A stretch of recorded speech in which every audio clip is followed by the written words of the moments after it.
সন্তানকে বাধ্য করার একমাত্র দোয়াটি 3 বার পাঠ করে চিনিতে ফুরিয়ে খাইয়ে দিন। সন্তান 5 মিনিটের মধ্যে বাধ্য হয়ে যাবে। আপনি যা বলবেন তাই করবে। মন গলে যাবে, নরম হয়ে যাবে। আপনার কাছে এসে বিনয়ের সাথে কথা বলবে। আপনার মনটা জুড়িয়ে যাবে।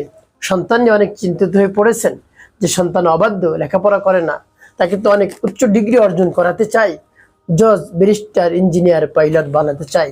সে যদি অবাধ্য হয়, লেখাপড়া না করে, তাহলে কেমন করে তাকে এভাবে উচ্চ ডিগ্রি অর্জন করাবো? সেই চিন্তা আপনি অস্থির হয়ে পড়েছেন। বা সে মাদ্রাসায় যায় না, স্কুলে যায় না, কলেজে যায় না, নিয়মিত কোনো লেখাপড়া করে না, বেশি চাপ প্রয়োগ করলে দেখা যায় রাগ করে বাসা থেকে বেরিয়ে চলে যাবে। এই ভয়েতে আপনি কিছু বলছেন না। তো প্রিয় ভাই বোনেরা, কোনো শাসনও করতে পারছেন না, একেবারে অপারগ হয়ে পড়ছেন। অনেক অর্থ সম্পদ খরচ করেছেন, তাকে ঠিক করার জন্য কাজ হয়নি। আপনি অভিভাবক, আপনি পিতা, আপনি মাতা, আমলটি করে দেখুন না কি হয়। সন্তানের জন্য এতটুকু কষ্ট আপনি করুন। 5 থেকে 7 মিনিট সময় আপনি ব্যয় করুন। ব্যয় করে আমলটি করে সন্তানকে সেই চিনি আপনি খাওয়াই দেন। সন্তান বাধ্য হয়ে যাবে, মন নরম হয়ে যাবে, একেবারে গলে যাবে। আপনি খুশিতে আত্মহারা হয়ে যাবেন ইনশাল্লাহ। প্রিয় ভাই বোনেরা, আপনি পিতা, আপনি মাতা, দরদ মাখা কণ্ঠে, দরদ মাখা অন্তর নিয়ে, হৃদয় নিয়ে, দিল নিয়ে যদি আমলটি করতে পারেন, দেখবেন কাজ হয়ে যাবে। প্রিয় ভাই বোনেরা, তাই আমার দেখার নিয়ম যে আপনি আমলটি করুন। আমলটি করতে আপনার টাকা পয়সা খরচ করতে হবে না, অল্প কিছু সময় ব্যয় করতে হবে। এখন বলতে পারেন, হুজুর আমলটি আমি করতে পারবো। অবশ্যই করতে পারবেন। একেবারে সহজ আমল, এর চেয়ে সহজ আর আমল হয় না। প্রিয় ভাই বোনেরা, আমলটি করার ক্ষেত্রে কি করবেন? আপনার কাছে কিছু চিনি রাখবেন, অল্প কিছু চিনি, 100 গ্রাম বা 150 গ্রাম চিনি আপনার সামনে রাখবেন, রেখে ডেকে রাখবেন। এরপরে উত্তম রূপে পবিত্রতা অর্জন করবেন। পবিত্রতা অর্জন করে পবিত্র স্থানে আপনি বসবেন। বসে কেবলামুখী হয়ে আপনার আমলের কথা চিন্তা করবেন। আর দুনিয়ার যত ধরনের চিন্তা ভাবনা সব আপনি ফেলে দিবেন, দূরে সরিয়ে দিবেন। এরপরে আমল শুরু করে দিবেন। সর্বপ্রথম কি পাঠ করবেন? জীবনের গুনার কথা স্মরণ করে ক্ষমা প্রার্থনা করবেন। আস্তাগফিরুল্লাহ, আস্তাগফিরুল্লাহ, আস্তাগফিরুল্লাহ। বা পূর্ণ ইস্তিগফারটি আপনি পাঠ করতে পারেন।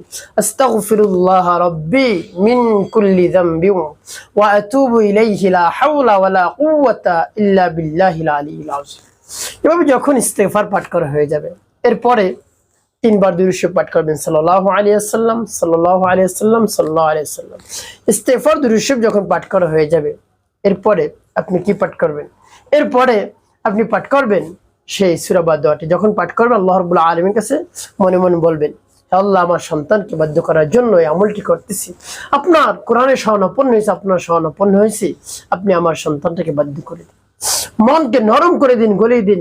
যা বলবো তাই যেন সে শোনে, এরকম আল্লাহ রাব্বুল আলামিনের কাছে মন খুলে প্রাণ ভরে আপনি বলবেন। এরপরে সূরা পাঠ করবেন। সূরা পাঠ করে চিনিতে ফু দিয়ে চিনি কেমন করে আপনি খাইয়ে দিবেন আমি বলে দিচ্ছি।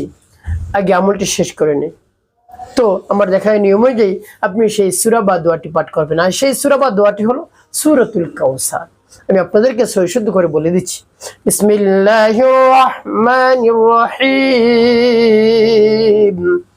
ইন্না আ'তাইনাকাল কাউসার ফাসাল্লি লিরাব্বিকা ওয়ানহার ইন্না শানিআকা হুয়াল আবতার।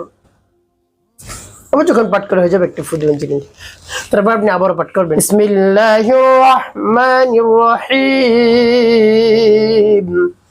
ইন্না আ'তাইনাকাল কাউসার ফাসাল্লি লিরাব্বিকা ওয়ানহার ইন্না শানিআকা হুয়াল আবতার।